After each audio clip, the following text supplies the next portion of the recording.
In today's episode, we blast off on a prototype coaster that restored launches and loops to the city of Pittsburgh. Welcome to Airtime Traveler.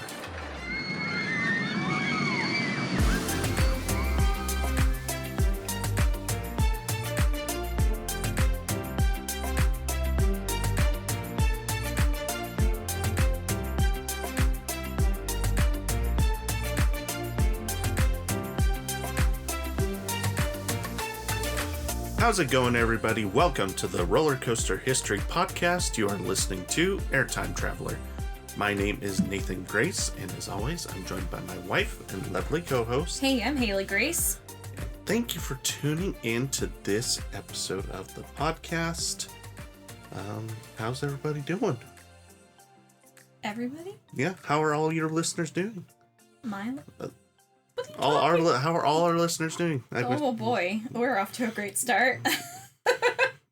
I wish that they could actually tell me how they were doing. It doesn't really work that way, does it? So, no. That's unfortunate. Maybe if we live streamed our podcast, then we could actually... I don't know how I felt about live streaming. I don't know. That'd be a lot. There's some episodes we'd go, we record straight through, no problem. There's some episodes we have to do a lot of editing between kids waking up or a dog throwing up on the floor or like it's. I swear, it's just one thing after another. There's so many things that can happen sometimes that live streaming would be quite an adventure. So though you can't tell me how you're doing, hope you're having a good day, and thanks for tuning in. So, yeah, if this is your first time listening to the podcast, first of all, welcome. Thanks for tuning in. Here at Airtime Traveler, as you probably picked up, we do roller coaster history. But rather than do the history of the roller coaster in general, we like to do deep dives into each roller coaster's history. So we take one roller coaster and just talk about that roller coaster's history for a whole episode. I'm a roller coaster enthusiast and have been for a long time. My wife, Haley, is a member of the GP, or the general public. That's right. So I'm here to do the research and to tell the stories, and she's here to listen to what I have to say and make me more interesting. So yeah.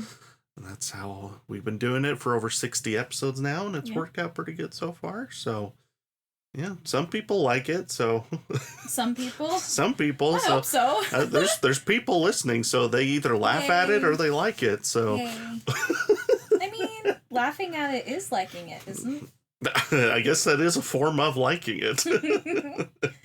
I would count it. So, what is it they say? There's no such thing as bad publicity. There's no such thing as bad listens on podcast networks, I guess. Sure. So, whether you're listening out of spite or anger or humor or interest, it's all the same to us. Mm-hmm. Yep. That's one way of looking at it, I suppose. Yep.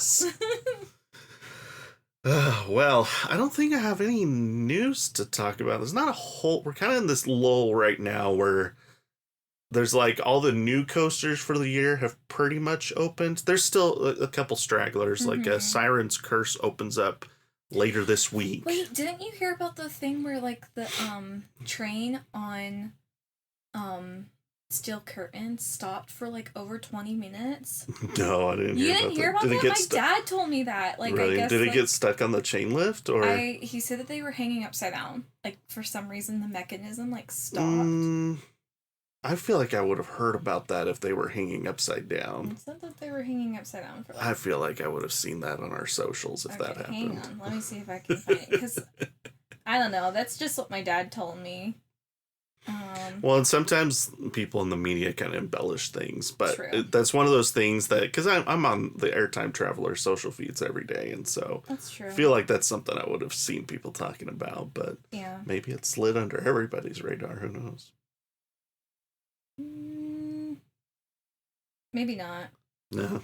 I don't know. Someone spreading rumors up in the Pittsburgh area. Just spreading rumors. I don't think he's spreading rumors. I think someone else did, and he just caught wind of it. Maybe. It did. It reopened in the past few weeks with the new support structure that they put together for it. So fancy.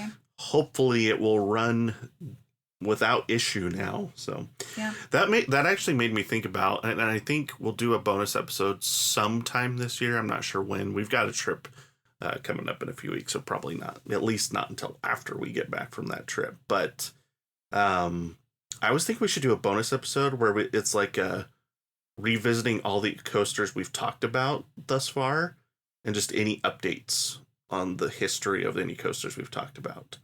So that'd be kinda cool. yeah, so like we did a Steel Curtain episode, not I think last season, and the last we had left off was it was standing but not operating, but we don't know what's next. But now we have an update. It's like it's open again, and hopefully for it's going to be good for the foreseeable future. So yeah, so there's coasters we've talked about that things have happened since we did the episode. So I thought it'd be fun to kind of like what was it? What's it called in like reality TV? It'd be like a "Where Are They Now" update. Like, yep. that's exactly what it would be. I like it. So, so yeah, I thought that might be a fun little bonus episode for us to do sometime this year. So, if we don't do it during the season, maybe we'll do it sometime between January and March during the break between seasons or something. I don't know. We'll figure out when to do it, but just thought that might be kind of fun to revisit. So yeah, I love it. Yeah, because like we have a coaster we talked about that's been converted into a completely new coaster since the last time we talked about it. Yeah. So there's some that have had some significant changes since we did those episodes. So anyway. Well, speaking of Kennywood, that's where we're at for our episode today. So it's kind of funny that we're talking about Steel Curtain. But let's do it. Yeah, we're if in case you haven't picked up on it, we're pretty familiar with Kennywood, mostly because that's where Haley is from. She's from the Pittsburgh area, and so she grew up going to Kennywood.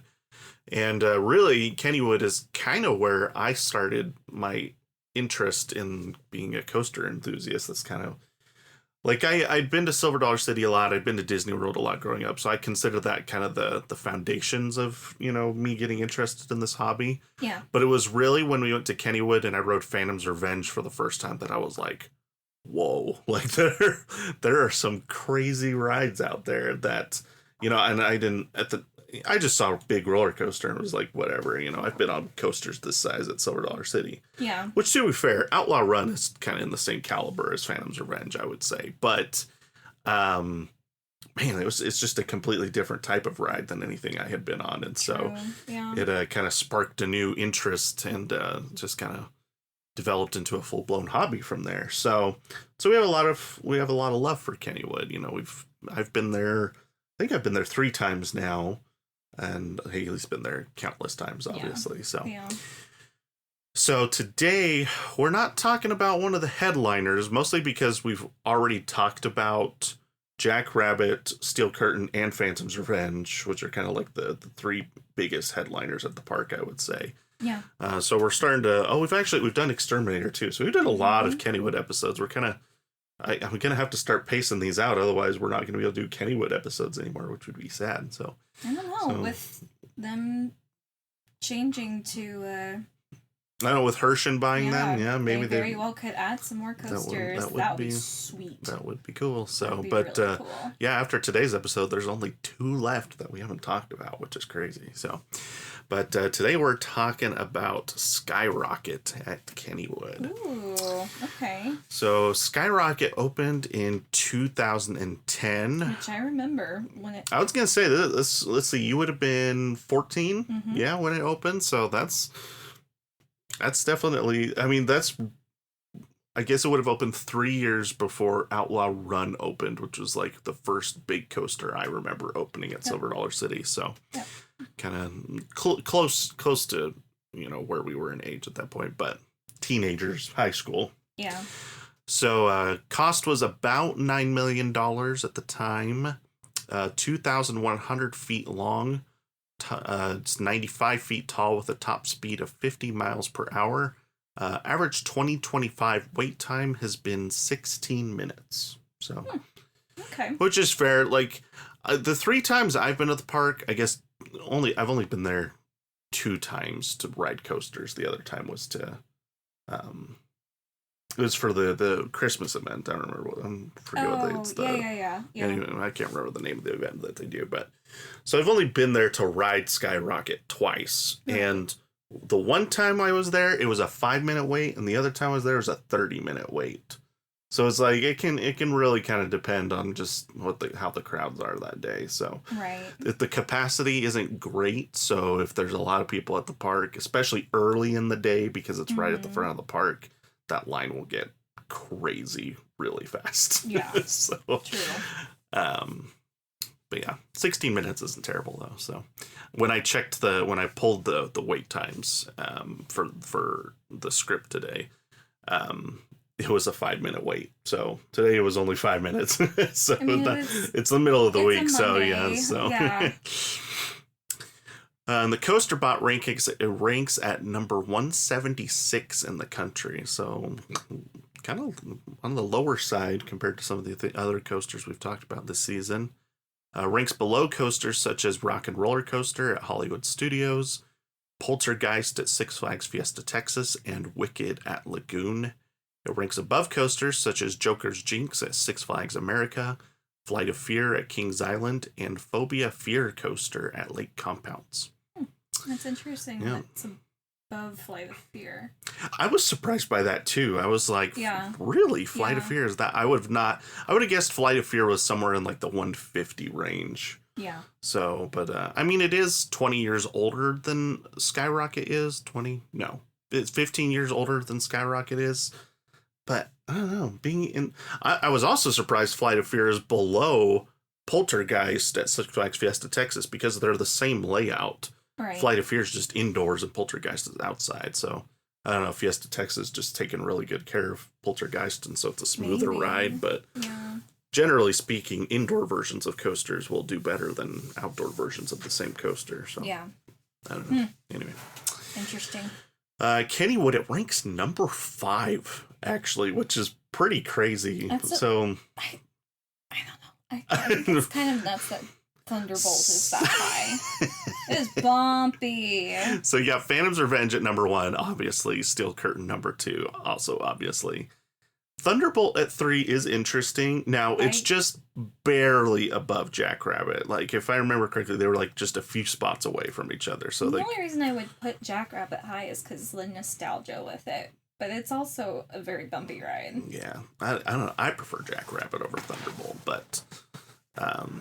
I mean, I think I do too, but like Skyrocket, I would put above. I've never actually been on Jackrabbit with you, so... That's true, because the line was so long, and then it was Parker. So I've been there, I've ridden it 3 times, all 3 times, because the Christmas event, it was open. Most of the coasters were closed, but Jackrabbit was open when we went for Christmas. Okay. And so the 3 times I've gone on Jackrabbit, all 3 times.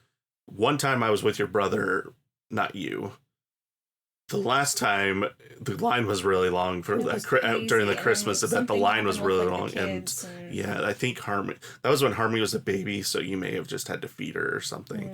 Probably. And then the first time we went, you were sick from riding Skyrocket.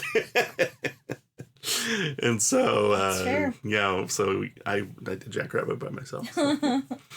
Because that was the year, it was during its 100th anniversary, so I was like, I've got to ride Jackrabbit for the 100th anniversary. That's true. Yeah. So it's Phantom's Revenge, Steel Curtain, and then Thunderbolt at 3, Jackrabbit at 4, Skyrocket comes in at 5, followed by Racer, and then Exterminator rounding up the bottom. So I do technically think there's a kiddie coaster. I think Lil Phantom is number 8, but I haven't been on that because it's you have to have a kid with you, I think. So Harmony. Yeah. Parker won't do it. Harmony will. Harmony is gonna start getting me some coaster credits in the next few years because she's our little daredevil, more so than Parker is. So, which is funny because that's how me and my sister were too. So, review of the name. What do you think of the name Skyrocket? I think it's catchy. I do think it's kind of generic a little bit, but I don't know. I feel like a lot of coasters use kind of the rocket and sky and whatever, so I think it's kind of like a generic form in that sense, but you'll find out later bad. that's even more generic than you think it is. Yeah. So, but I always struggled early, like the first couple times I went to Kennywood. I was like, okay, Skyrocket is the coaster and Sky Coaster is the swing. Like, because the both of those are at the party. Yes, I've messed up on that before. So It took me a couple visits to be like, okay, wait. Nowadays, I don't get that mixed up because I know that Sky Coaster is actually what they call those swings. That's the name of the company that makes those. Got it. Okay. So they just gave it the name that the ride's name basically. Right. So now I know Sky Coaster that's what that is called. Right. But when I wasn't really into this hobby, I was like, wait, Sky Coaster is not the coaster. Sky Rocket is the coaster. It's like blah, blah, blah, blah, blah, blah. So I'm sure the GP gets confused on that too. So yes. So the logo's not bad. I do like it's a pretty good logo actually for just a regional park that does things on their own and doesn't have like a now it's part of a big chain. Right. Recently again, it's gotten, I'm like so excited to see what they do. Like I gotta say though, Kentucky Kingdom just recently opened their new land that they and they rebranded some of their coasters as part of it. The logo's very boring. So, which is weird because I've always thought Silver Dollar City has like great logos. I mean, same with Dollywood. Yeah, so I'm not sure what happened there because the logos, and the ride signs were just like the ride signs were probably like this big, like I could hold it in my hands. I wonder if they were still part. And they just I don't know. I don't know. Do you know what I'm talking about? Yeah. Or if maybe they just have their own design department at Kentucky Kingdom that's separate from Hershon. I don't know. But I was just kind of surprised because Silver Dollar City's ride signs are like top tier. Like Hershon. So like no, it doesn't. That's why I was like, well, maybe like the theme of that area feels Hershon to me, like actually having a themed area and a cohesive theme. Right. Because that's something that Kentucky Kingdom didn't have when I was there. It was just kind of amusement park was the theme. Right. Like there wasn't really, a cohesive theme. So having like a themed area where all the rides kind of play off of each other, that feels very Hershon to me. Yeah. But yeah, the lackluster ride signs and logos did not feel very Hershon. Well, that's a bummer. Yeah, I don't know if maybe they'll improve that in time. So, but I mean, they just bought them, so you have to give them some it's true. This is the first big thing they've done. There is a new coaster coming to Kentucky Kingdom next year. Really? They haven't confirmed it yet, but people have found plans that have been submitted with the city of Louisville. So it's likely what it's going to be. It's going to be, you remember Dragonflyer at Dollywood, that the family inverted coaster? Yes. It's probably going to be one of those. Oh, okay. So, which, I mean, it's not bad. Yeah, not bad. So it's not a thrill coaster, but they're fun. They're I mean, but family coasters are so big right now anyways. Yes, very much so. And Hershon's been working with Vekoma a lot lately anyway. Yeah. So it kind of makes sense. So. Yep. It's pretty, honestly, it's what I would have guessed. Really? Well, because the teaser was, what is it? Spread your wings, test your wings. It has something to do with a flight theme was what the teaser was. And so I'm like, okay, that's got to be an inverted coaster. Right. And so, yeah, family inverted coaster makes sense. It's so good. Yeah. I would also have guessed wing coaster, but I don't feel like they have enough room there for a wing coaster. And also, those are expensive. Yeah. So, yeah. Okay. Anyway, cool. Well, I'm off topic, but to see something like that. Yeah. So that all to say, this is a good logo for a regional park. Yes. So they very very off topic. Review of the paint scheme and the trains. Pretty basic. Yeah, I mean, blue, and I think they technically are silver supports. What's just impressive is it's the launch, because it's like as soon as you walk into the park, you see the launch. It's a very good location for the coaster. And I think that was done on purpose to be a very visually I'm sure eye-catching entrance to the park for sure. So yeah.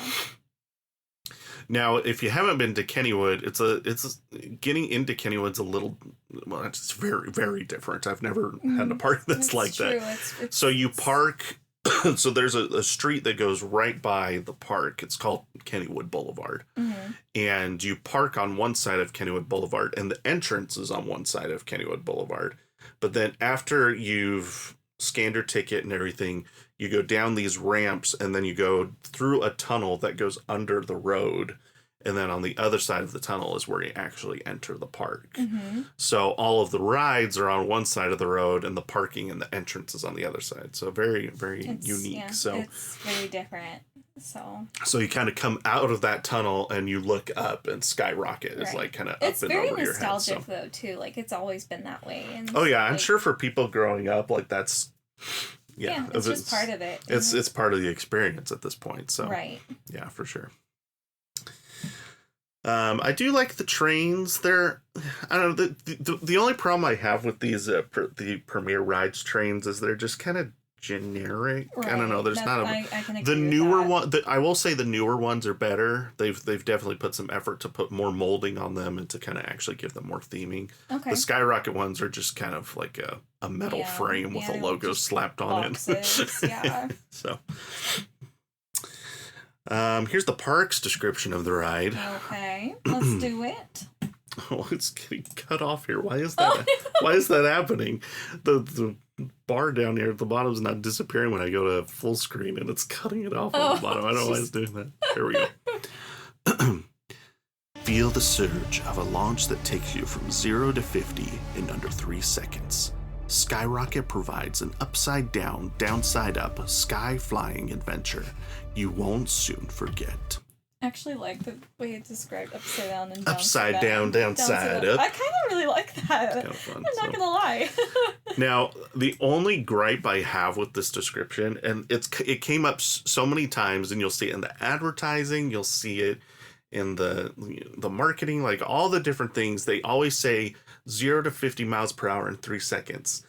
It's not 0 to 50 because it's a rolling launch. It doesn't come to a standstill and then launch you. You roll into the launch. Oh boy, here we go. It's not like it's not that big of a deal. It's just like that's false advertising. It's a very big deal. According to you. Yeah, according to me. So I just prefer it when it's a standstill launch. Tell the truth.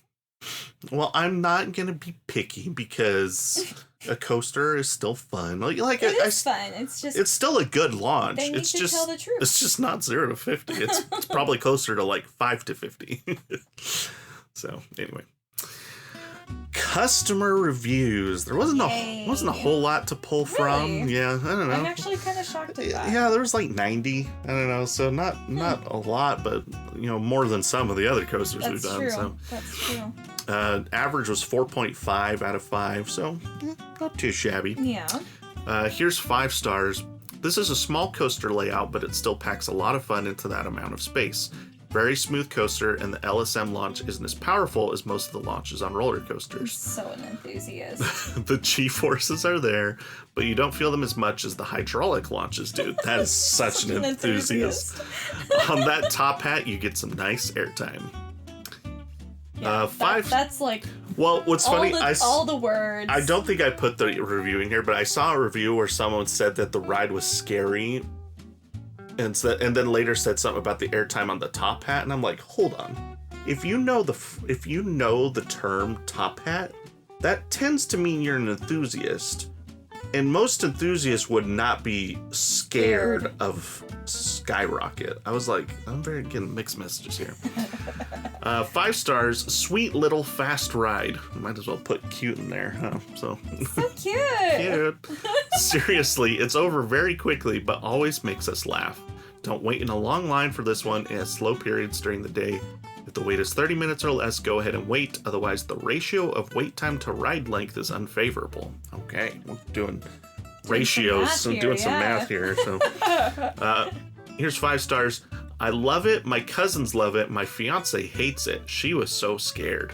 I don't want to give anything away in case one of my readers haven't been on it yet. Oh, okay. Okay. I don't know.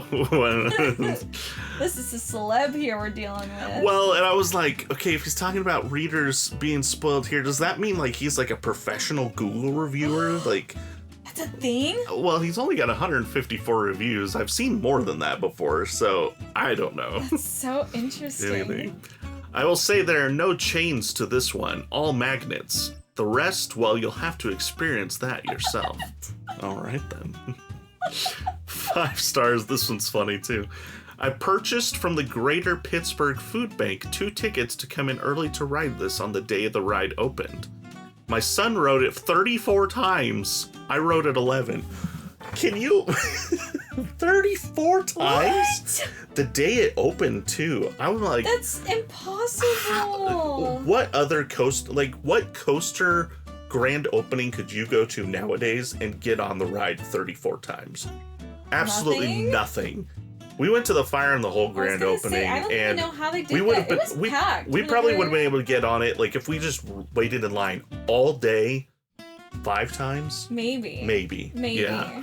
34 times is crazy. I'm seriously confused on how they did that. I don't know. Maybe the tickets were for media day. I don't know. 34. But 34. From the food bank? I'm very confused about this. Maybe they're just over exaggerating. Oh man, I just realized this person has 1 less review than our professional Google reviewer right before it. Wow. Here's 4 stars.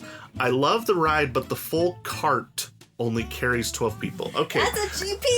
Oh, I have a question for a Pittsburgh person. Okay. Is that a Pittsburgh term? Because I saw multiple reviews of them calling them carts with a T. Like, full cart. For, like, the train? Yes. I saw multiple people calling them carts, and I've never seen that before. I mean, it could be, but I never called it that. I'm like, I was thinking about it. I was like, well, it's maybe because you don't call shopping carts, you call them buggies. Yes. And so you call roller coaster cars Just carts. Be careful. We have Pittsburgh listeners listening right now. So I didn't. You can't trash talk I didn't trash talk Pittsburghies. anything. So I just stated facts so far. It's true. It's true. I just did. I was like, it's a whole different language. I just saw multiple people call them carts, and I'm like, I've never seen that before. Okay, I'll have to ask some of my Pittsburgh friends if that's a thing. So. Here's 2 stars. Not the greatest launch coaster. Really doesn't do much for me at all. Weakest premier launch coaster I've ridden for sure. Okay, that's another enthusiast. Yeah. 3 stars. It's a good coaster made by Premier Rides. It is a prototype Skyrocket 1 model. Not sure how much longer it will stay as the prototype. Okay, it was built 15 years ago. There's been so many of them built since then. Yeah. This was a year ago that they it hasn't been the prototype for a very long time. I guess it's always the prototype. Wait, it doesn't matter what else they build. It's always the prototype. Anyway. I'm confused. Yes. 4 stars. The 4th best coaster at Kennywood. This provides fun airtime and hang time. It gives some decent views of nearby shops. Oh, what I've always wanted out of a coaster is good views of the shops. Oh, yeah. There's that candy store right there. Mm-hmm, baby. It's just I found it funny. I was like, I've heard people, like, on coasters, decent views of the surrounding area or the scenery. No, yes. The shops. The shops specifically is what I thought was very funny. So. I like it. And then last but not least, 1 star. So bad that my dignity was lost on the first hill. What? Why me, fate? Why? What? I love that. I love the review, but that's a very odd description. I feel like I'm missing a part of the story here. I want to know the full story. I want to know. Tell me. Well, I'm like, what does that even mean that your dignity was lost? Does that mean like you like lost your lunch? Yeah, like peed your pants? Like, yeah, there's a lot of things that could make you lose your dignity on a roller coaster. I feel like we're missing a big part of the story here. I want to know. Why me, fate? Why in a Google review is just so funny to me. Oh my god, that's great. Love that review. I think that's been one of my favorite reviews. So good. Like ever. Like that's a great review. These are good reviews. Didn't have many to pick from, but man, they were good. They were on point. They were good. Well, that is our introduction to Skyrocket at Kennywood. That's a great intro. That's a pretty good intro. Intro. Let's talk about the history. History. So let's strap into our time machine here and pull down on the lap bar. Keep your hands, arms, feet, and legs inside the time machine at all times. Do I have to? Yes, it's very, very important for your safety. Okay. Let's go back to 2001.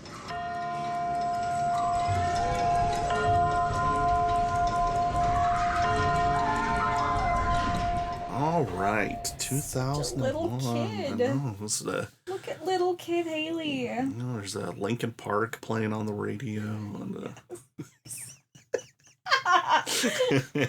what movie was 2000? I don't really know early 2000s movies that well.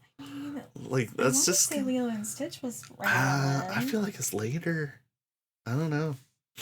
Lilo and Lolo. Lolo and Stitch. Lilo and Stitch. 2002. Oh wow, I was right. that's earlier than I would have guessed. So. I was right. It's because I went to the movie. Like I went to the premiere. Remember? That is true. You have told me that before. So. Yeah. So 2001, Kennywood starts off the new millennium by opening one of the most iconic coasters of all time.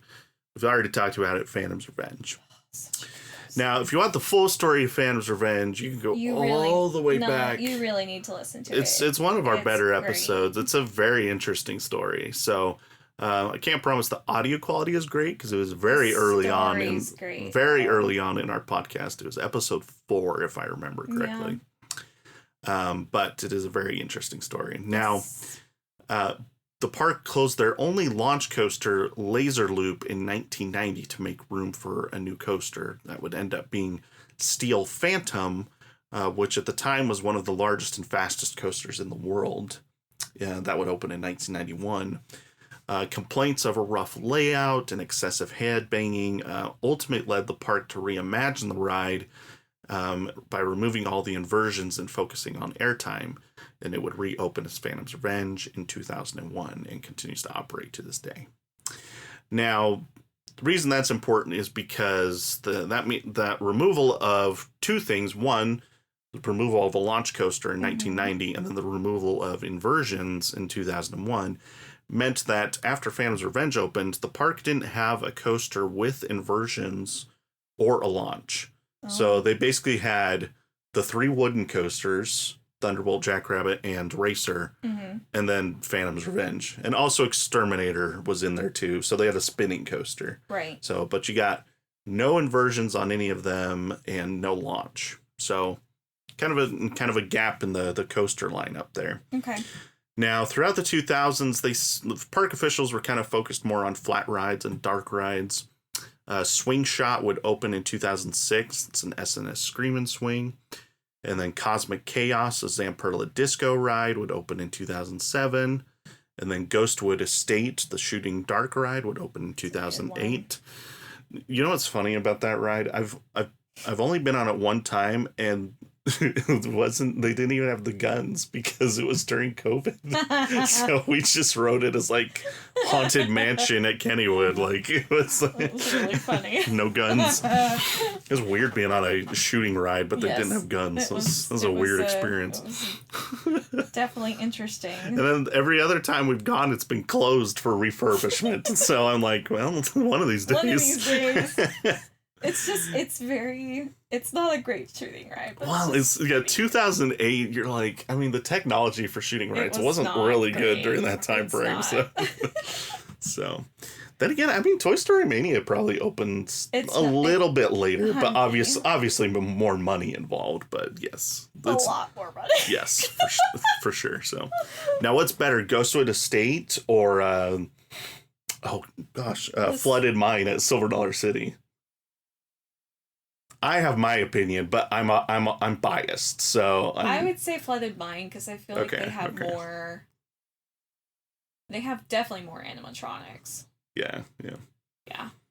I love me some Flooded Mine, but like I said, I'm biased, so.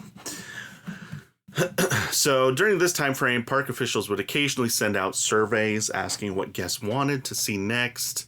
The answer pretty much every time was loud and clear: a roller coaster with inversions. Like that's what everybody wanted. So yeah, well, that makes sense. Yeah, I mean, yeah, that's typically like coasters with inversions is really what catches the GP's eye, I feel like. So Yeah.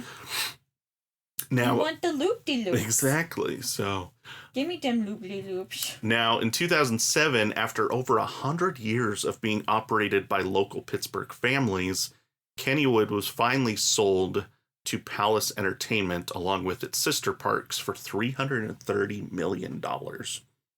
That's pretty. I didn't know that it'd just been operated by local families up until that point. That's pretty crazy. I knew that. It's a long time to just be privately operated. So now with new management in place and probably more money to put behind it, officials would finally go to work on this new roller coaster.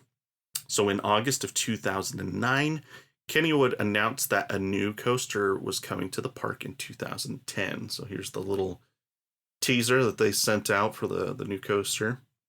Again, new for 2010, launched 0 to 50 in 3 seconds. It's false advertising. You're so bitter. I'm not bitter. You are bitter. I'm not bitter. I do like Skyrocket. I just think there's like a few things that can make it even better. The one thing that coaster enthusiasts did notice from this teaser, which is kind of funny, is that there were no over-the-shoulder restraints.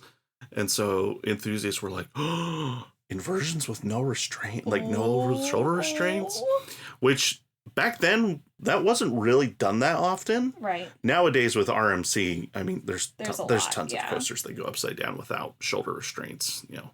But yeah, it was not that common back in 2010. So right. Park staff spent about 6 months seriously evaluating multiple manufacturers and layouts before they decided to select Premier Rides to construct the coaster. Now we've talked about Premier Rides a lot this season for some reason. I didn't plan it that way. It's just kind of how it's happened. You did. Don't lie. No, it really isn't how I planned it. It just kind of happened. So I'm kidding. Now this model would be a brand new model from Premier Rides called their Skyrocket model. Well. Kind of see where this is going, but yes, we'll get to that later. Up until this point, Premier Rides had been doing just limb launched coasters, which is like Flight of Fear in 1996. And then Premier Rides, this one was the first time Premier Rides decided to do an LSM launched coaster, which is a technology that was developed by Intamin. I got to be completely honest. I don't quite understand the difference between LIM and LSM because they're both magnet launches. Yeah. There's obviously a difference, and engineers would be able to explain it better. But I honestly, if I had taken the time, I probably could have understood it myself better. But needless to say, LIM launches, not a thing anymore. LSM is the way of, magnetic launches. Yes, LSM launches are still what is used nowadays on modern launch coasters. So yeah, limb coasters are a thing of the past.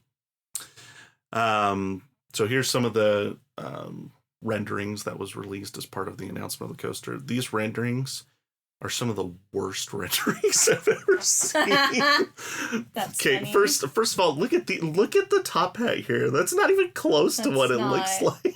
Yeah, it's not. It's like square. Yeah. Like and this is from Premier Rides. This is like, I think this is what they built and gave to the park. Like, this looks like Roller Coaster Tycoon. Like, this is crazy. I think it looks worse than Roller Coaster Tycoon. I mean, honestly, it's interesting for sure. And then somehow this one's worse. This is a photo. Like, this is just an actual photo. This is an actual photo with a 3D rendering laid over the top of it. And it's like completely skewed and all out of whack, and like it's very weird.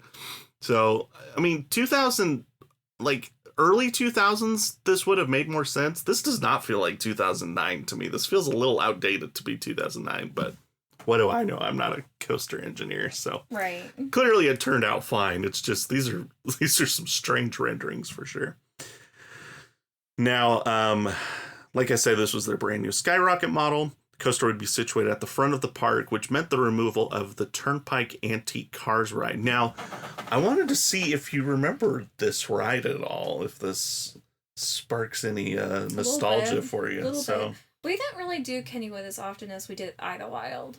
Really, you did Idlewild more? Oh, we did Idlewild a lot more. So, like, a lot of, like, the kid rides, like, I don't remember them a lot because... Did you start going to Kennywood more when you were a teenager? Yeah. Gotcha. Yeah. So, which, like we said, you were 14 when... Yeah. So you'd been 13 when when they closed this down. Yeah. So, yeah, if you started going when you were in high school, then this would have been long gone by that point. So. Right.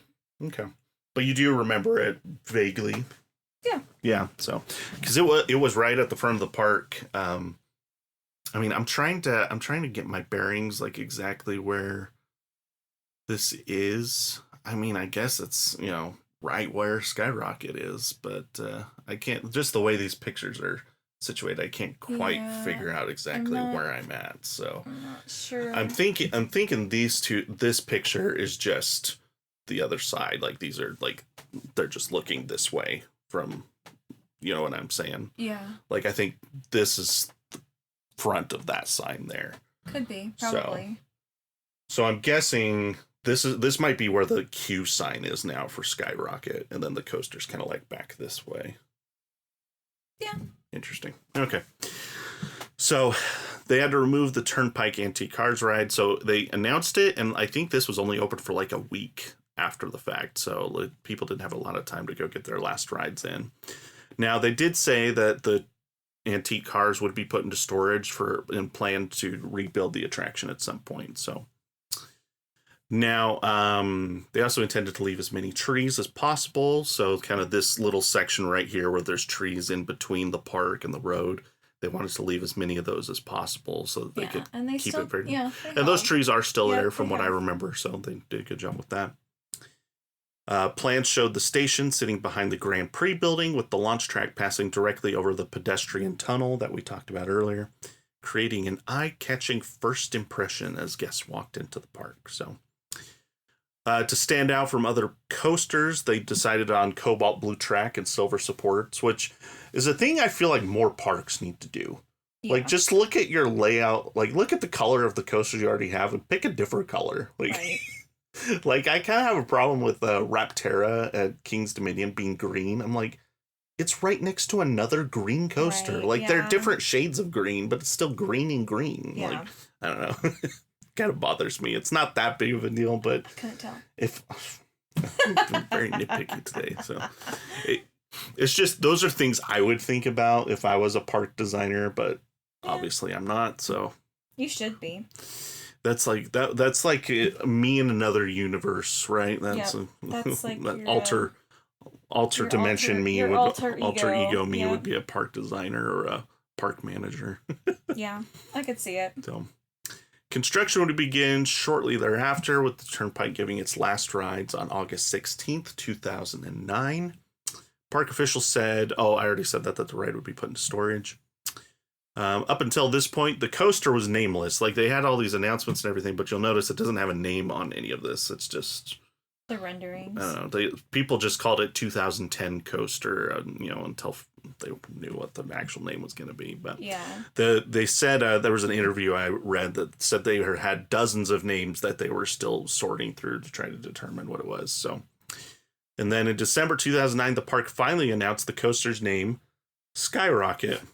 How convenient. While a decent name, as you probably guessed by this point, Kennywood didn't come up with it because that's the name the Premier Rides gave to this particular model that they were, constructing. So right. Kennywood liked it and put it in their list of names and ultimately just decided that was better than anything they could come up with. So hence the name Skyrocket. So when you say that's kind of a generic name, well, it really is. It is. 100% is. So it's funny because that was actually pretty common in the 70s and 80s, especially with like Schwarzkopf coasters, like the kind of the traveling coasters. Parks would just be like, just name it whatever the model is. So there's so many coasters that were called Wildcat in the 80s because one of Schwarzkopf's coasters was a Wildcat model. Or like Jetstar was another really popular one. In fact, one of the coasters at Lagoon is called Jetstar 2. There was not a Jetstar 1. It's just the coaster that they bought was a Jetstar 2 model, so they named it Jetstar 2. Even though they didn't have a Jetstar 1. I don't know why they couldn't just have named it Jetstar. But, like, if you didn't have one... Because it doesn't sound as cool. I don't know. It does... It's a good conversation starter, I guess. Is, like, yeah. why is it called Jetstar 2? Well, let me tell you. There's no Jetstar 1. There was no Jetstar 1, but... Yes. So here's a quote from the park's general manager at the time.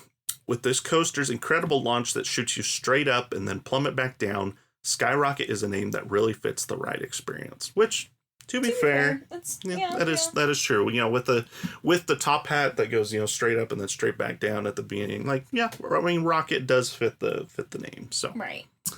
It's just funny to me that they literally felt like they couldn't come up with anything any better than what Premier Rides had already come up with. So, what should we name this?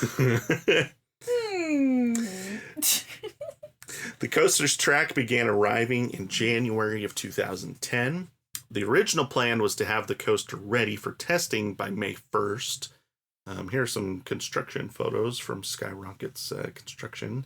I love these. It's pretty fun to see but that. I also hate them because I don't like heights, so it makes me nervous. This one's cool. So this is them putting in the last piece on the top hat. So, you know, just the crane's kind of lowering it into place. The guy on the top is sticking his arms up in the air. No thanks. It's a pretty crazy process. Like, you think... It's a pretty crazy job. Well, I and cannot picture... You're basically taking this, you know, thousands of pounds piece of metal and just carefully nestling it into place so that you can bolt it to the ones next to it. Like, that's just so crazy. No. I can't decide if it would be more intimidating to be the guy up there putting it into place or to be the crane operator that has to be very careful to put it in the right place and not hurt anybody. Like, both of those sound very stressful for different reasons. It's just neither. I mean, I wouldn't. And this coaster's only 95 feet tall. We're not even talking about some of the bigger ones we've done. I don't think I could do the crane. I don't want to be on the. Oh, I know you don't want to be on the X. You would be you would do the crane for sure. So, however, as it always seems to happen, when it seems like every time we talk about a Kennywood coaster or a Hershey Park or Cedar Point, it always seems like the excuse is the winter was exceptionally harsh that year. It's like, it always seems to happen. I mean, it's not wrong. But it's like, they can't all be they can't all be exceptionally harsh. Like, you're right. This past year wasn't too bad. So, I guess when they laid the footers down, it got too cold that the concrete wouldn't set properly. So they had to do it over. I'm like, oh my gosh, what a pain. So, did delay the coaster's opening by a couple months. So, after a 2-month delay, Skyrocket would open to the public on June 29th, 2010, and continues to operate to this day. The ride experience is as follows. After exiting the station, riders maneuver through a 180-degree turn to the left and roll into the launch track, which accelerates the train to the top speed of 50 miles per hour. The train ascends the 95-foot top hat and then immediately drops down the other side. A trim brake does slow down this drop. The train dives down the 90-degree drop and immediately enters a cutback inversion to the left, immediately followed by a 0G roll. After a large upwards turn to the right, the train hits the mid-course brake run before a steep drop back down to ground level. After a bank turn to the left, the train flies through a corkscrew to the right, and then a right bank turn. This is followed by a series of 2 banked S-curves, and then a bank turn to the right. After 2 small bunny hops, the train ascends up a small hill to the left and into the final brakes. Now, I got a couple... Oh, first of all, before I do that, these are some pictures from opening day, so that's pretty cool. So I always like it when there's enthusiasts there to take pictures of the actual grand opening. Yeah, I feel like that's something that you would enjoy. It's like... I mean, I've got pictures at the grand opening of Fire in the Hole, which is pretty cool, so... I know. I feel like you would have fun just being a photographer for grand openings. Hey, I'm planning I'm planning on being at that grand opening for the dive coaster at Six Flags Over Texas next year. So that's the goal. Media event would be great. If we don't get an invite to media day, we'll still be there for opening day. Opening day. So as hectic and crazy as it's going to be, still be fun. So. Yes, I agree. Plus, I mean, like when we go to those events, even though you're waiting in line forever, you do tend to run into other people that like other enthusiasts and stuff. So we met a couple in line for Fire in the Hole that was a YouTuber coaster enthusiast couple that they do stuff with Silver Dollar City and other parks too. And so it was fun to connect with them. So anyway, I got a couple commercials for you. You ready? Yes. 2009, yes. 2009, 2010 if commercials. I'll recognize any of them. That would be funny. That would be funny if you recognize them. Here's the first one. Okay. Kennywood is go for launch. We have ignition. Liftoff. The new Skyrocket coaster is open. 0 to 50 in 3 seconds flat with 3 inversions, plus a new laser spectacular and all your favorites like Thunderbolt and Potato Patch Run. Yes! Potato Patch! Kennywood tickets at participating Giant Eagle locations. I love that what they advertise is Skyrocket, Thunderbolt, and Potato Patch Fries. Potato Patch Fries. Yes. No mention of Phantom's Revenge. What? Don't matter. That's crazy. It's Potato Patch. Potato Patch Fries. It's really funny. Okay, I got one more here. Okay. Introducing Kennywood's newest coaster. 0 to 50 in under 3 seconds. The Skyrocket. A seriously twisted coaster that will test your courage.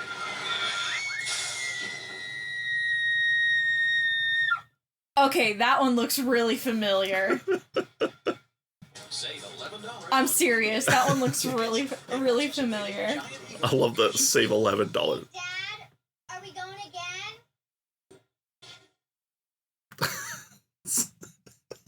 I feel like I've seen that. You feel like you've seen that? That's really funny. Oh, that's great. So love looking at these old commercials. It's so good. So funny. So, Kennywood fans were ecstatic for the new coaster, obviously, because remember, since Phantom's Revenge in 2001 was technically a remodel of a coaster that was already there, they really hadn't gotten a brand new coaster since 1999. So it had been 11 years since they'd had something brand new. So it was a big deal for people in that area. Yeah. Now, critics and coaster enthusiasts generally praise Skyrocket for its smoothness and fun factor, rather than outright intensity. Now, that's to say that not everyone found Skyrocket to be a thrill machine. So there was, a lot of coaster enthusiasts that felt it was a mid-sized coaster without a lot of speed or intensity. And to be fair, if you compare it to other launch coasters that opened around that area during that time, namely Storm Runner in 2004 and Maverick in 2007, like those two are both way more intense than Skyrocket. And like if you look at my rankings, Storm Runner and Maverick are in my top 15, and Skyrocket is somewhere in the middle. Like right. it's a big difference. So most enthusiasts would agree that the first half of the ride is really good. The launch, the top hat, the cutback, and the 0G roll are all really great elements. In fact, I've heard some enthusiasts say that Skyrocket 0G roll is one of their favorite inversions on any coaster.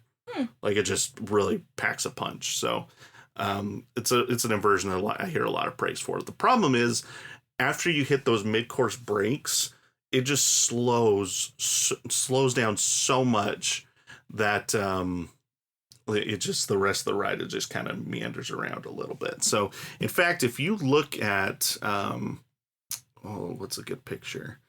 So if you look at the track here and then the track here, you'll notice that on the second half of the ride, Premier Rides actually removed the spine on the track because the forces aren't high enough on the second half of the ride that it even needed it.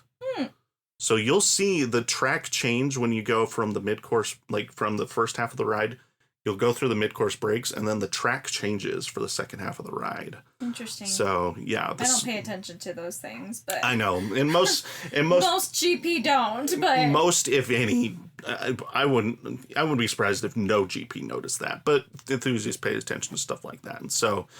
And I'm not aware of any other coaster that does that.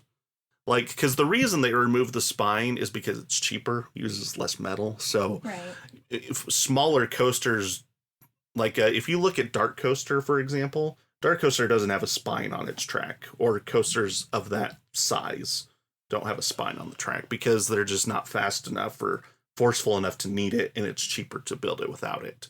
But all big coasters have spines, and some really big coasters have double spines. Right. So it just kind of depends. But in this instance, this is one of the only ones I know of that has a spine on one part, and then they took the spine off for the rest of it to cut down on cost because they didn't need it. It's just interesting. So anyway, the second half of the ride is definitely very, very tame compared to the first half of the ride, which is interesting. And it kind of puts Skyrocket in this weird, like, family coaster. It's like a thrill. It's a thrill coaster, but it's like almost into it's like family coaster. Yeah, it's like almost into family coaster. Yeah. So it's kind of like Cheetah Hunt at Busch Gardens Tampa in that way. So now at the end of the day, that's not necessarily a bad thing for the GP, because it does allow some, people that maybe haven't been on a coaster with inversions before. This is a great first inversion coaster. I agree. Right? Like if you've never been on a coaster with inversions, this is a great start because it's got 3 inversions. So you get, you're getting a little bit of, it's not just like going on Super Duper Looper where it's just like one loop and then the rest, so you're actually getting a few inversions on this. If you've never been on a launch coaster, this is also a great first launch coaster because it's a rolling launch instead of a really intense launch like Storm Runner. So it is a good, like, mid-sized coaster for, people that haven't been on something like this before. So it has its place. I just don't know if that's what they were going for or not. I'm not sure. Yeah. And it does fill the gap that they had in their lineup of no coaster with inversions and no launch coaster. It filled both of those gaps. So there you go. And obviously the ride is still a GP favorite, like we talked about earlier. It has long lines, pretty frequently. So, and the coaster was a big financial success for the park too. Season pass scans for the summer of 2010 were 18% higher than they were in 2009. So that's what you're going for. Yeah. At the end of the day, that's really all you care about is, making your money back for, investing in a new attraction. So in the 2010 Golden Ticket Awards, Skyrocket would finish second for the best new coaster that year, not surprisingly losing out to Intimidator 305 at King's Dominion. Yeah. Well, yeah. Pretty hard to top that. So yeah. Yeah, I'm not sure what more you could do at that point. So now Skyrocket would settle in as a staple of Kennywood's lineup throughout the 2010s. We'll get back to Kennywood in a second, but I want to talk about kind of what Skyrocket's success at Kennywood did for other parks and kind of the amusement industry in general, because Skyrocket's success would spawn pretty much was like the second what's a good word? It was like a revival of Premier Rides in a sense, because Premier Rides had been doing a lot of launch coasters. That's pretty much all they've ever done. But they were doing a lot of the Flight of Fear style coasters, long trains, and very similar in style, like the Spaghetti Bowl launch coaster type of thing. Yeah. And then they did some of the shuttle coasters, like the Mr. Freeze coasters, stuff like that. And then this was like a whole different model for them. This was like a fresh take on something completely different from what they wanted to do, what they've been doing. And Skyrocket worked. And so from then on, that's just kind of, they went full, like, this is what we're going to work on now. And so Skyrocket is technically a Skyrocket 1 model, is how it's classified. And after Open Premier Rides developed an even more compact version that could be easily cloned and named it the Skyrocket 2. There's been 5 of these built since 2012, with 3 of them being built at the United Parks. And you've actually seen one because when we went to Busch Gardens Williamsburg, you saw Tempesto, which was that one that's right over by Apollo's Chariot. You didn't want to do it because it goes upside down a lot. But like very compact, like very narrow layout, right? It basically is just all on top of itself. And so very compact, very easy for, parks to clone this and put it in a very small plot of land. It's very similar. It's kind of like a Vekoma Boomerang for the 2010s kind of deal. It's like a coaster with high thrills on a low budget type of thing. So these have been very popular. There's one at Six Flags Park, one at Lake Compounce, and then there's one at each Busch Gardens Park, and then one at SeaWorld San Diego. So that's where the 5 Skyrocket 2 models are right now. And then there's one that's going to be built at Steel Pier in New Jersey in the near future. They've announced it, but they just haven't said when they're going to build it yet. So, And then there's been a couple custom Skyrocket models that have been open since then too. Actually, I think this is all 3 of them. So Full Throttle opened at Six Flags Magic Mountain in 2013. It's most notable for having the largest vertical loop on a roller coaster in the Western Hemisphere at 160 feet. Oh. Like this loop is as tall as the first drop on Wildfire. Like, just to put that into perspective. And also it doubles as an airtime hill, which is pretty crazy. You can see they have track on top of the loop up there. So pretty unique ride that they've got there. That is a very unique ride. So the other one that you've also seen was an Icebreaker at SeaWorld Orlando. You didn't. I rode it. You did not. This is the one that made me really sick. And it was like... Oh, and you told me that it made you sick, and I was like, no. Well, and it made me sick, and then I realized it's probably because I was sick. Like, I didn't realize it at the time, but yeah, so I need to get on it some other time when I'm feeling better. But yeah, that's why you didn't go on it, because we didn't want you getting sick too soon. But just opened in 2022 as one of only 2 swing launch coasters in the country right now. So, and then lastly, Canada's Wonderland is currently constructing Alpenfury, which is going to be one of Premier Ride's largest projects ever at 3,280 feet long, 164 feet tall, 72 miles per hour, and 7 inversions. This thing looks crazy. a lot of people really excited about Alpenfury, saying it could be a top 3, top 2 coaster built this year. That would be crazy. It's pretty nuts. It's basically like Skyrocket on steroids is really what it is. So I think it's got multiple launches. There's a big mountain in the middle of Canada's Wonderland that's called Wonder Mountain. Yeah. And it shoots up and out of the top of it and does an inversion and then comes back down and does, the rest of its layout. So it's pretty nuts. So it looks like a lot of fun. And I will say, like I mentioned earlier, with them putting more effort into the trains, like you can see the Icebreaker trains, they look really good with like the little modeling that they did on the front here. So they've definitely put more effort into the trains. Oh, and like the Alpenfury trains, they look like little sleds. Like they've done a good job decorating them since then. So back at Kennywood, Skyrocket would go through a few changes throughout its lifetime. In 2015 and 2016, there were a lot of parks that were getting into a new trend of putting VR on their roller coasters. I don't know if you knew that. There weren't many that did this, but there were a few parks that would basically you would ride the coaster, but you would have a VR headset on. No, thank you. That would make me so sick. It sounds so nauseating. That sounds awful. That sounds like hell on wheels. It sounds so nauseating. Awful. But yeah, so it started. I like my description. Did you like my description? Yeah, that was pretty good. Come on, you gotta give me more credit than that. So it kind of started in 2015. 2016 is when Six Flags put this on a few of their less popular coasters. That was kind of the idea. It was like, if it was less popular, like maybe that's a way you could entice more people to ride it. So Kennywood would jump on this trend with Skyrocket in 2017. This is the only picture I could find of, and it's only one person on it, but you get the idea. It's literally you're riding the coaster and you just have a VR headset on. Why would you do that to yourself? In Skyrocket's case, it was suicide. Well, listen, it's not suicide. It's a little bit too much. But I'm just saying. Nauseating is a good description. Yes, absolutely. Now, in Skyrocket's case, the VR would be $5 per ride, and it was a high-speed virtual stock car race was the chosen theme. When was this again? So 2017 is when they did it.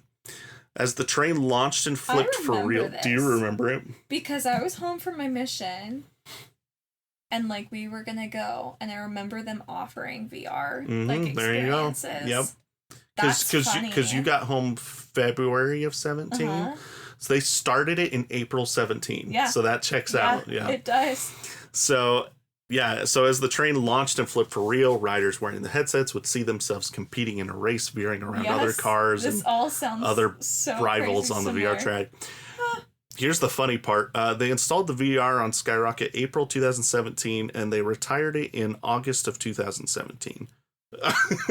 So yeah, because it was awful. It was a bad idea. They only had it for 4 months. And fortunately for the industry as a whole, that trend died out pretty quick. I'm pretty sure Colin wanted to try it. I'm like, you're insane. That sounds crazy. I'm like, no way. Yeah, I think the only ones I'm familiar with, I know there was one in Six Flags St. Louis that did it, and then one Six Flags Magic Mountain that did it. I'm sure there's some more that I'm not thinking of, but yeah, most of them have stopped doing it just because, one, it's cost more money. Two, it has mixed reactions because some people did get very motion sick because of it. Ugh. And also it decreases your what's the word I'm looking for? Not your throughput, your capacity. Thank you. It decreases your capacity because you have to, here's your headset, and you get it all set up so that they're VR headsets. Like, it significantly increases how long your dispatches are, and so wait times go up. Like, there was just a whole bunch of it. So yeah, it only lasted 4 months, and then apparently the VR headsets were auctioned off for charity. Just very, very random. That is so random. I love it, though. Well, it's just a funny little blip in the coaster's history of, like, VR in April 2017, and then by September, they're like, we're auctioning off these $5. We're auctioning off these headsets that we don't use anymore. We died so fast. Now, a more serious challenge came for Skyrocket the following year. In May 2018, Skyrocket was unexpectedly sidelined by an electrical fire in the coaster's operations building. I don't remember this because we were in college. Yeah, we were in college at this time. So, the small fire caused significant damage to the ride's control systems, destroying the main generator that powered the launch and other functions. Gosh. So, there was no injuries, like everybody was fine. Nobody was on the ride when it happened. It just made the ride inoperable. Like it couldn't even operate at that point. So, throughout the rest of the 2018 season, Skyrocket was standing but not operating as repairs were underway. The park's maintenance team had to order a brand new generator from overseas to replace the equipment.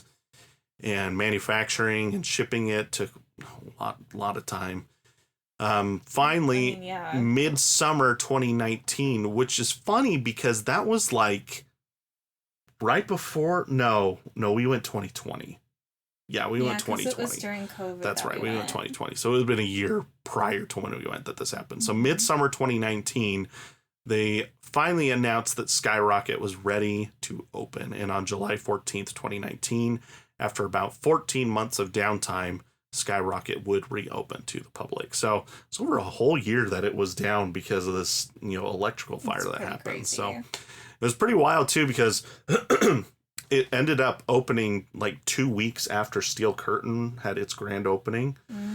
So Kennywood went from they were on fire. Yeah, Kennywood went from 5 coasters to 7 coasters in the matter of just a couple weeks. That's pretty crazy. And fortunately for Kennywood, Skyrocket was able to help with the crowds because of all the downtime that Steel Curtain had its opening year.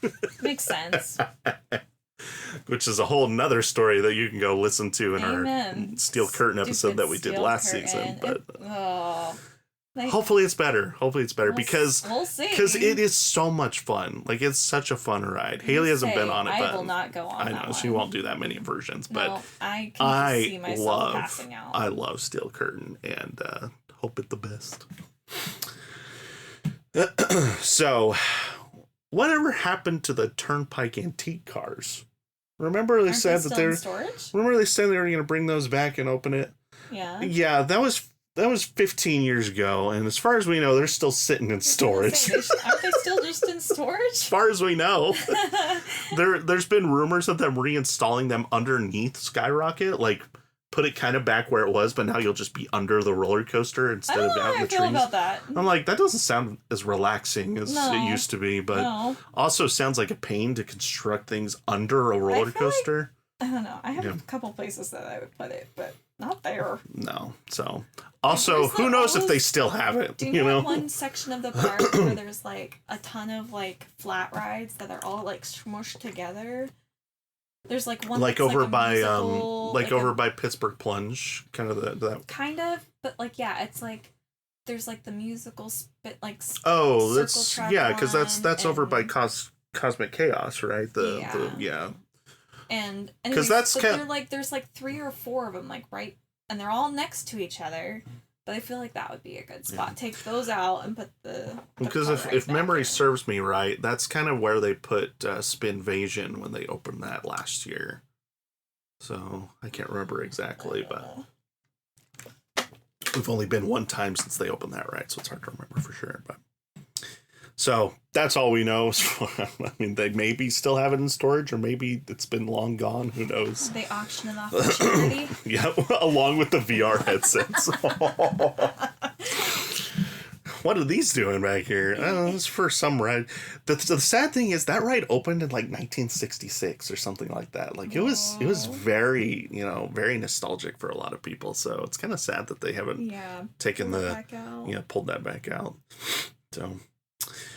And why are we talking about Skyrocket today? Well, that's because if you're listening to this the day it comes out, Skyrocket turns 15 in 3 days. So on the 29th of this month will be the 15th anniversary of Skyrocket's grand opening. So, yeah, so it's just a little celebration for Skyrocket here.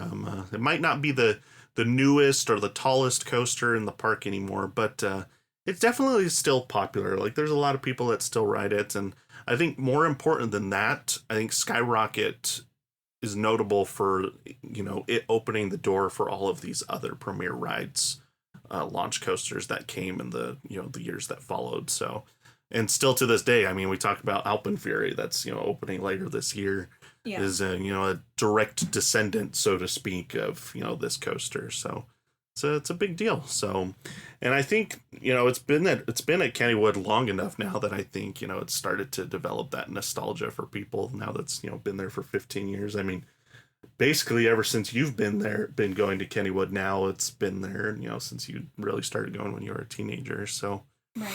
But, yeah, the sight of Skyrocket in its own way has become a new Kennywood tradition. So. And that is the history of Skyrocket at Kennywood. So good. Yeah. So good. Fun little ride. It's definitely one of those that, like, I've always said this, that there's not bad roller coasters. Maybe there's a few bad roller coasters. Wild Mouse at Lagoon, I'm looking at you. But generally speaking, I try to, like, go into every roller coaster with an understanding of, like, it doesn't have to be perfect to be fun. You know what I mean? Like, not every coaster is a Steel Vengeance or a Phantom's Revenge or an Outlaw Run. Yeah. Like, there's coasters that can be fun without being elite, and that's okay. That to me is what Skyrocket is. It's a fun ride. I'll ride it every time I go to Kennywood. So is it one of my favorites? No, but that's okay. It's like it serves its purpose, and that's what I like about it. So right. Well, anything from our resident Kennywood specialist? Go to the candy store. Go to the candy store. The fudge store that's like right across. Oh yeah, it's literally like right across from the they did it on purpose. The queue entrance is on one side, and then the fudge shop's like right. They across want you to get sick on this ride. Here's some fudge. Get on Skyrocket. That's true. Oh, so. I could not imagine trying. Can you imagine that? Oh, no. You go to the fudge first and then the coaster. That's what I was saying. It's like, here's some fudge, now get on Skyrocket. Ooh, that doesn't sound fun. So. That's probably why they don't advertise it. So. Yeah, probably. So. Well, thank you for tuning into this episode of the podcast. think we've mentioned it before that we have a possibility of going to Six Flags America soon here. It's still kind of up in the air. I think now it's just like looking at weather. Yeah, just wanna that's make sure really the what it weather's gonna is. be So, good. but yeah, if we do get to go to Six Flags America, like we're planning, we'll put together a trip report afterwards, and I'll probably throw in a couple Six Flags America episodes for the end of the season, just because I think it'd be nice to do some of those before the park closes down permanently. So, might throw in one or two of their bigger coasters just to, That would be really cool.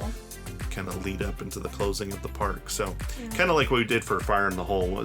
We did a Fire in the Hole episode like right before they closed it. So yeah, it's kind of fun. But if this is your first time listening, you can give us and you like that episode, you can give us a 5-star rating. It's not for our egos. It's just to help people find the podcast. So it improves, our search engine optimization. And you can find us on our socials. Find us at Instagram or on Twitter/X. Our handle is @airtimetraveler for both of those. And yeah, I think that's all I got. Anything else from the GP? Rocky says hi. Well, Rocky, our dog, says hi. Go get some potato patch fries. Go There get we your go. potato patch fries! Thanks for tuning in today's episode, and we will see you in the next one.